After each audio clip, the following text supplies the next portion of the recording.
pagi pemirsa, kini kami kembali hadir menjumpai Anda dalam Berita Lampung bersama saya Vika Rana. Sejumlah berita aktual dan informasi menarik lainnya telah kami siapkan untuk Anda. Berikut informasi utama pagi hari ini. Berita pagi ini kita mulai dari informasi suasana perayaan Hari Raya Nyepi Tahun Baru Saka 1941 di Tulang Bawang. Sejumlah tokoh pemuda dari lintas agama ikut menjaga keamanan Kampung Bali yang sedang merayakan Hari Raya Nyepi.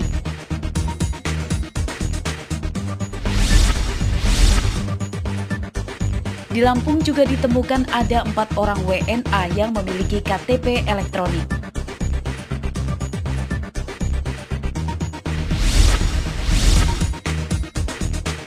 Diduga mengalami remblong saat melintasi jalan turunan. Sebuah truk fuso bermuatan pisang mengalami kecelakaan setelah menabrak mobil pickup di depannya dan 2 ruko di pinggir jalan Sumatera di Lampung Selatan.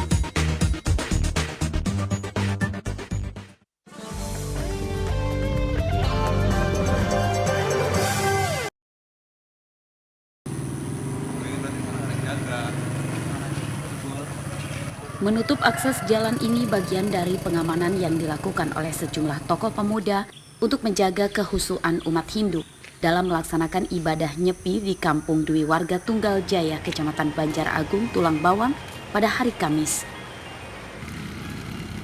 Selain petugas pecalang, tokoh pemuda yang ikut menjaga ibadah Nyepi di kampung mayoritas suku Bali ini juga dijaga oleh para pemuda gereja Katolik, Kristiani, dan tokoh pemuda masjid dari Risma di desa setempat. Keterlibatan umat lain dalam penjagaan ibadah Nyepi ini bagian dari aksi solidaritas pemuda dalam menjaga kerukunan antar umat beragama. Mereka yang terlibat ikut keliling kampung bersama petugas pecalang agar ibadah Nyepi berlangsung khusyuk, aman, dan kondusif. Kita diwajibkan, umat Hindu Sedharma itu diwajibkan mengadakan catur berata penyepian. Terus harapannya sendiri seperti apa, Pak? Ya, harapan dari saya untuk seluruh umat Hindu supaya menjalankan catur berata penyepian ini, karena kita umat Hindu Sedharma ini semua, khususnya di Lampung ini, semua mengikuti adat istiadat ini. Ini sudah kita adakan tiap tahun. Tujuannya ya menindaklanjuti dari forum komunikasi antar umat beragama yang dibentuk di kabupaten, sehingga kita dari awal, dari bawah lah, kita mulai coba bertoleransi ketika orang Hindu mengadakan Nyepi atau mereka mengadakan galungan, kita turut serta untuk mengamankan situasi lingkungan. Begitu juga Ibadah Nyepi merupakan ibadah perayaan Tahun Baru umat Hindu. Sepanjang Hari Raya Nyepi, umat Hindu menyepikan diri di dalam rumah tanpa aktivitas sama sekali dan memohon di hadapan Tuhan Yang Maha Esa untuk menyucikan buana alit atau manusia dan buana agung alam semesta. Di Hari Raya Nyepi ini, tokoh pemuda yang ikut menjaga berlangsungnya Nyepi umat Hindu berharap agar masyarakat di Indonesia tetap saling menjaga persatuan dalam ikatan kasih dan kerukunan antar umat beragama. Terlebih saat ini memasuki tahun politik, meski berbeda pilihan, namun diharapkan seluruh warga tetap menjaga kerukunan antar umat beragama. Mustaqim melaporkan dari Tulang Bawang.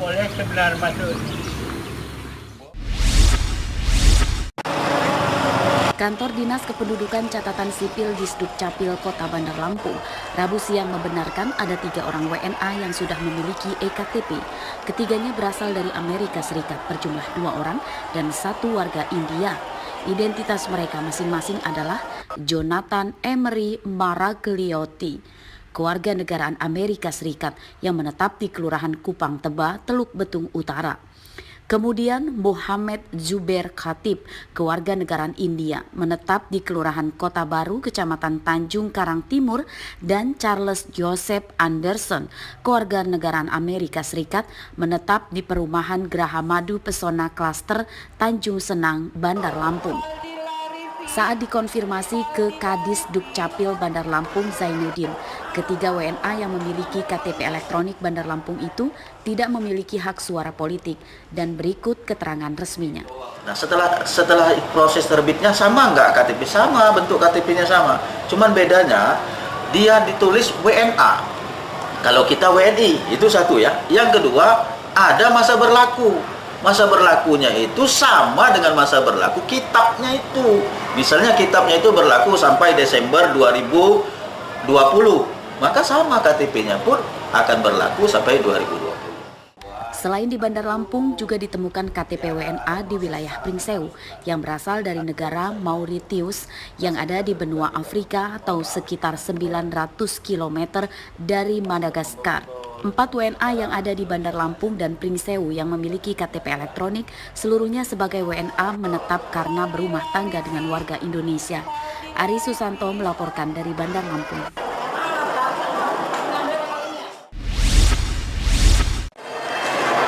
Pihak KPU Kota Bandar Lampung Rabu siang memastikan 3 warga negara asing yang memiliki KTP elektronik Bandar Lampung dipastikan tidak masuk pada daftar pilih tetap atau DPT pada pemilu 2019 mendatang.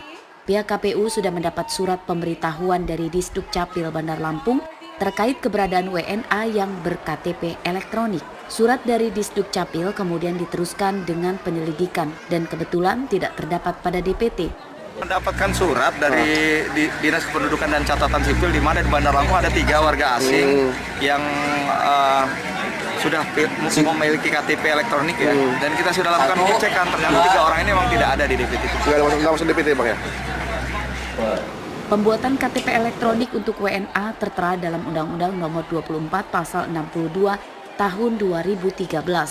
Informasi dari Disdukcapil Bandar Lampung, seorang warga negara asing diperbolehkan mengajukan pembuatan kartu tanda penduduk atau KTP elektronik setelah menyelesaikan sejumlah syarat.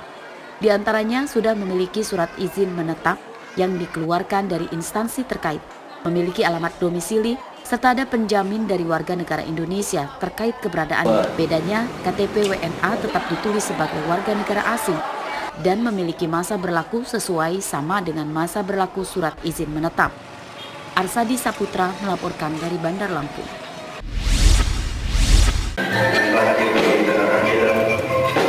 Jelang dekat hari pemilu 2019, Kepolisian Polda Lampung menaikkan intensitas sosialisasi agar pemilu 17 April mendatang berjalan damai dan kondusif. Hari Rabu, sosialisasi digelar di Gedung Islamic Center Tanggamus. Pada sosialisasi ini melibatkan stakeholder terkait, yakni Lembaga Panitia Pemilu, Bawaslu, KPU, tokoh masyarakat, lintas agama, dan pelajar. Salah satu tema bahaya gangguan keamanan dan ketertiban di masyarakat adalah keberadaan berita hoax yang beredar secara masif jelang hari pemilu saat ini. Tahu nggak apa? Dengan fakta. Namun kalau black campaign itu menjelekan satu pihak tanpa memperhatikan fakta atau kebenaran tersebut. Kepada masyarakat agar berperilaku sehat dalam menggunakan internet dan akun media sosial.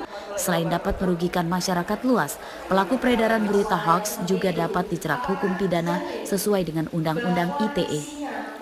Dan cara-cara preventif dan persuasif kita juga lakukan patroli cyber. Patroli cyber hampir setiap hari 24 jam kita lakukan untuk menangkal aksi-aksi provokasi, aksi-aksi hoax yang berdampak kepada rusuh massal atau aksi-aksi yang bersifat anarkis. Dan yang ketiga tentunya dalam konteks represif, kita akan menegakkan hukum bagi para pelaku-pelaku yang memang kita bisa tangkap. Berita hoax yang masif beredar di media sosial jelang pemilu saat ini hampir seluruhnya berisikan tulisan yang mengandung ajakan dan provokasi untuk mendiskreditkan kelompok ataupun komunitas demi mencari keuntungan pribadi. Tips cara mengenali berita hoax diantaranya adalah sumber berita bukan disebut oleh perusahaan berita yang kredibel dan biasa disebarluaskan dengan akun palsu, menggunakan judul yang bombastis dan mengundang provokasi, tidak menyertakan penanggung jawab dari penulis berita. Ari Susanto melaporkan dari Tanggamus.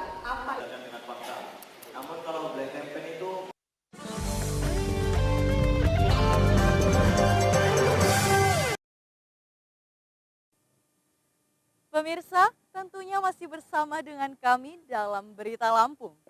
Bagi Anda yang baru saja bergabung, kami akan menyajikan kembali berita utama pagi ini. Berita pagi ini kita mulai dari informasi suasana perayaan Hari Raya Nyepi Tahun Baru Saka 1941 di Tulang Bawang. Sejumlah tokoh pemuda dari lintas agama ikut menjaga keamanan Kampung Bali yang sedang merayakan Hari Raya Nyepi.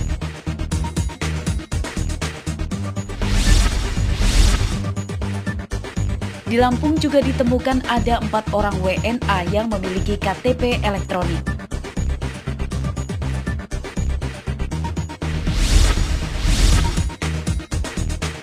Diduga mengalami remblong saat melintasi jalan turunan. Sebuah truk fuso bermuatan pisang mengalami kecelakaan setelah menabrak mobil pickup di depannya dan 2 ruko di pinggir jalan Sumatera di Lampung Selatan.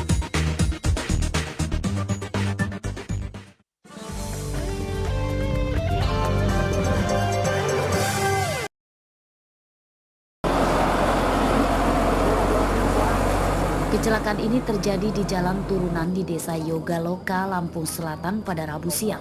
Sebuah kendaraan truk fuso dengan plat nomor polisi BE 9293AC terguling setelah menabrak sebuah mobil pick-up dan 2 bangunan ruko di pinggir jalan. Kondisi ruko rusak parah dan sebagian isi dagangan di dalam ruko hingga bertaburan keluar. Menurut sejumlah saksi, di lokasi kecelakaan diduga disebabkan truk fuso yang dikemudikan oleh Paino tujuan Pelabuhan Bakahuni, Lampung Selatan dari Bandar Lampung mengalami remblong saat melewati jalan turunan. Truk fuso kehilangan kendali dan sempat menabrak sebuah mobil pickup terlebih dahulu hingga terseret ke depan dan akhirnya keduanya menabrak ruko. Warung-warung ini nggak ada korban, cuma lecet aja. Oh, yang punya warung kemana? Yo, lecet di dalam. Oh, di dalam. Jadi yang korban di Puskas ini mobil ini, mobil L300 ini iya. Sama truk. Pencarian di sini kita. Di mana? Jadi pas saat kejadian ibu nggak ada di rumah? Nggak ada, pas hari raya Nyepi kita Pak. Oh, Semua lah rusak gitu. Saya Udah rumah. semen semuanya lah. Nggak layak ditempatin lagi Pak. Nggak berani saya. Sebelah sana Pak retak. Retak semua ya? Oh, temboknya retak? Oh, tembok juga retak. Nggak berani saya Pak buat nempak. Beruntung tidak ada korban jiwa dalam kejadian ini. Namun sopir dan kondektur kendaraan truk fuso dan pickup yang ditabraknya terluka dan langsung dievakuasi ke puskesmas terdekat. Hingga berita ini dibuat pada Rabu petang, kedua kendaraan yang mengalami kecelakaan belum dievakuasi dari lokasi kejadian karena masih menunggu pihak penanggung jawab atas kerusakan ruko dan mobil pickup dari pemilik mobil truk fuso. Ari Susanto melaporkan dari Lampung Selatan.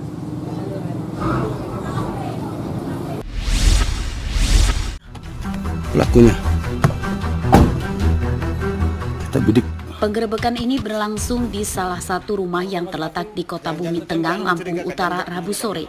Pada penggerebekan yang dilakukan Satuan Intel Polres Lampung Utara ini, pria yang diburu polisi sempat berusaha mengelabui petugas dengan mengaku sebagai tamu dan bukan bernama Safrudin, pria yang sedang dicari polisi. Siapa? Dek Pudin berjalan.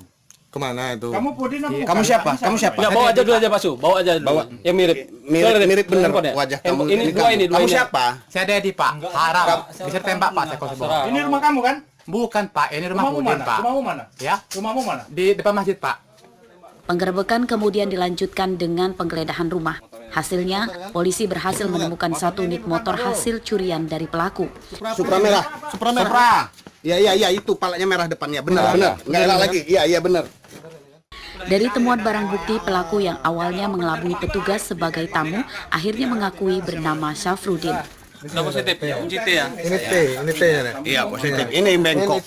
Terungkapnya berkat yang pertama adalah kecepatan laporan masyarakat. Yang kedua, kita segera mendatangi TKP dalam melaksanakan olah TKP, di mana kita menemukan CCTV yang ada di lokasi, kemudian dibuka dan ditemukanlah rekaman bagaimana tersangka mengambil sepeda motor tersebut, sehingga segera dilakukan penangkapan terhadap tersangka. Dari hasil pemeriksaan sendiri ada keterkaitan pelaku dengan sejumlah aksi kejahatan lainnya? Sementara masih dalam pemeriksaan, dikembangkan, nanti ada indikasi dia juga melakukan beberapa kejahatan di tempat lainnya. Penangkapan pelaku Safrudin ini terkait aksi pencurian motor di depan rumah warga yang terletak di Kelurahan Tanjung Aman, Kecamatan Kota Bumi Barat, Lampung Utara. Aksi pelaku terekam kamera pengintai CCTV. Petunjuk dari rekaman CCTV kemudian digunakan polisi untuk mendeteksi identitas pelaku dan akhirnya berhasil ditangkap. Pelaku kini ditahan di Polres Lampung Utara. Ardio Haba melaporkan dari Lampung Utara.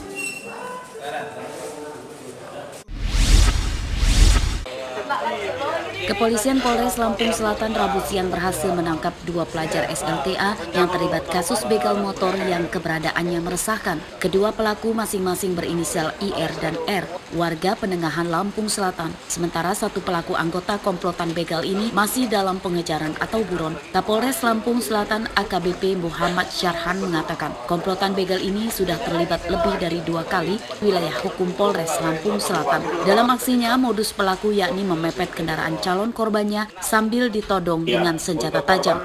Saat korban terhenti, para pelaku yang berhasil menguasai korbannya, kemudian merampas sepeda motor korban. Dari penangkapan ini, polisi berhasil menyita barang bukti 1 unit motor hasil dari kejahatannya dan senjata tajam jenis golok panjang. Satuan Reskrim melaksanakan pengembangan terhadap pelaku yang kita amankan ini. Alhamdulillah membuahkan hasil. Jadi dengan tertangkapnya salah satu tersangka berinisial IR, kita melaksanakan proses penggeledahan di rumahnya IR dan mendapatkan adanya dompet KTP daripada saudari Risa. Untuk mempertanggungjawabkan perbuatannya, kedua pelajar yang terlibat sebagai pelaku begal motor ini diancam hukuman 7 tahun penjara. Ari Susanto melaporkan dari Lampung Selatan.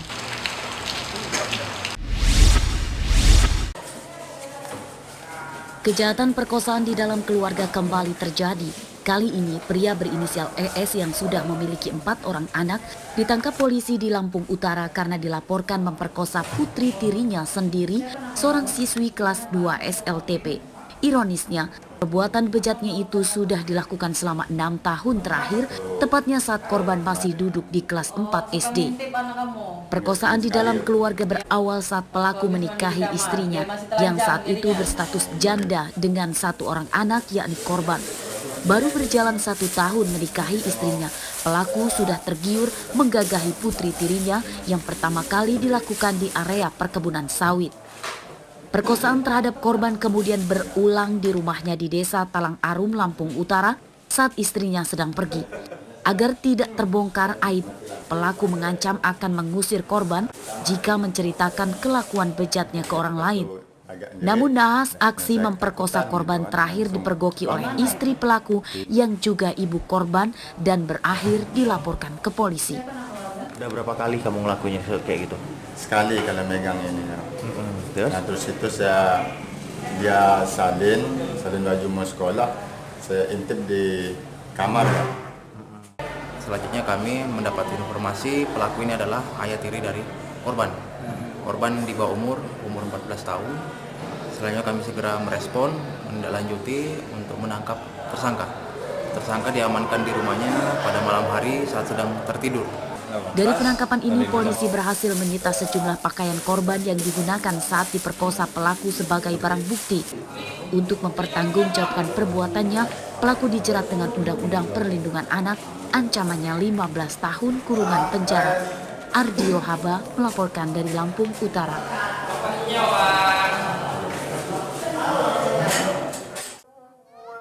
Pemirsa, informasi tadi sekaligus menutup perjumpaan kita pagi hari ini. Saya, Vika Rana dan seluruh tim redaksi mengucapkan selamat beraktivitas dan sampai jumpa.